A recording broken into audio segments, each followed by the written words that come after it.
आज निफ्टीमध्ये फारशी मोठी मुवमेंट आपल्याला पाहायला दिसली नाही. सुरुवातीच्या सेशनमध्ये निफ्टीमध्ये बाईंग येताना दिसली.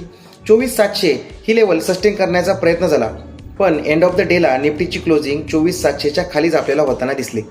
जर निफ्टीच्या 15 मिनिटाच्या टाइम फ्रेममध्ये आपण पाहिलं तर निफ्टी ओपन झाल्याच्या नंतर एक स्ट्रॉंग बाईंग आपल्याला येताना दिसली, पण 24,700 ही लेवल सस्टेन झाली नाही आणि डाऊन साईडला निफ्टी जाताना दिसली आणि एंड ऑफ द डेला निफ्टीची क्लोजिंग आपल्याला 24,700 या लेवलच्या खालीच होताना दिसली. जर डेली टाइम फ्रेममध्ये आपण पाहिलं तर निफ्टी सध्याला 24,800 आणि 24,500 या दोनही लेवलच्या मध्ये आहे. जोपर्यंत आपल्याला एक अपसाईड आणि डाऊन साईडला क्लिअर डायरेक्शन भेटत नाही तोपर्यंत आपण नेक्स्ट वीकसाठी कुठलाही ट्रेड प्लॅन करणार नाही आहोत. उद्या निफ्टीची ह्या वीकची एक्सपायरी आहे. जर ओपन इंटरेस्टमध्ये आपण पाहिलं तर 25,000 या ठिकाणी आपल्याला फार मोठ्या प्रमाणात कॉल सेलिंग झालेली दिसते.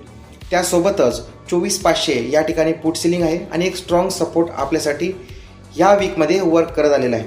प्रोबॅबली आपल्याला उद्या एक्सपायरी 24,500 ते 24,800 या दरम्यान होताना दिसेल.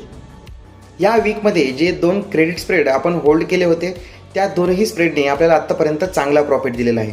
उद्या या दोनही स्प्रेडला आपल्याला कॅरी फॉरवर्ड करायचे आहे.